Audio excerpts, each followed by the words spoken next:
سوال ہے کہ آسمانی کتابوں کی تعداد کتنی ہے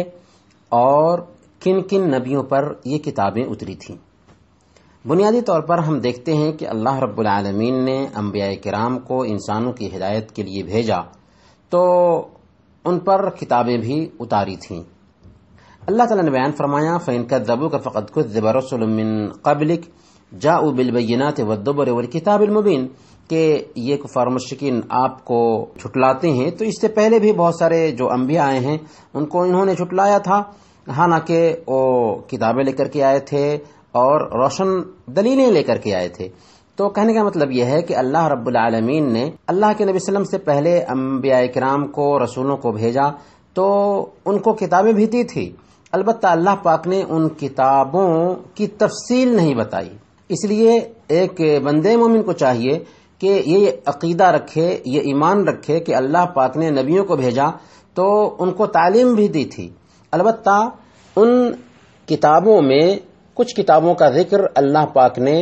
اور پیارے نبی صلی اللہ علیہ وسلم نے بیان فرمایا ہے، جن میں ابراہیم علیہ السلام اور موسیٰ علیہ السلام کے صحیفے کا بھی ذکر ہے قرآن میں، صحف ابراہیم و موسیٰ۔ اسی طرح سے تورات یہ حضرت موسیٰ علیہ السلام پر اتاری گئی تھی، اور زبور حضرت داؤد علیہ السلام پر اتاری گئی تھی، اور انجیل حضرت عیسیٰ علیہ السلام پر اتاری گئی تھی، اور قرآن یہ آخری کتاب ہے جسے اللہ رب العالمین نے آخری نبی محمد الرسول اللہ صلی اللہ علیہ وسلم پر اتارا۔ البتہ پہلی جو کتابیں اتری تھیں ان کتابوں کو اللہ رب العالمین نے ان کی قوموں تک محدود رکھا تھا، ان کی تعلیمات ایک زمانے تک کے لیے تھیں، لیکن قرآن کریم کو اللہ رب العالمین نے اتارا تو اس قرآن کو ساری کتابوں پر نگراں بنایا اور ساری کتابوں کی تصدیق کرنے والا بنایا، اور اب قرآن کریم کے احکامات پر ہی عمل کیا جا سکتا ہے، قرآن کریم کے مطابق ہی زندگی گزارا جا سکتا ہے۔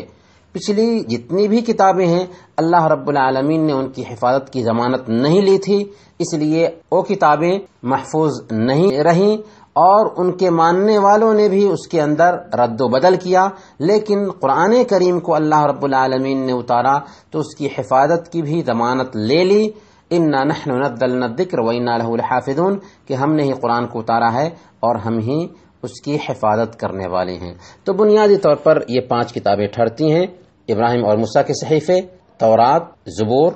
انجیل اور قرآن۔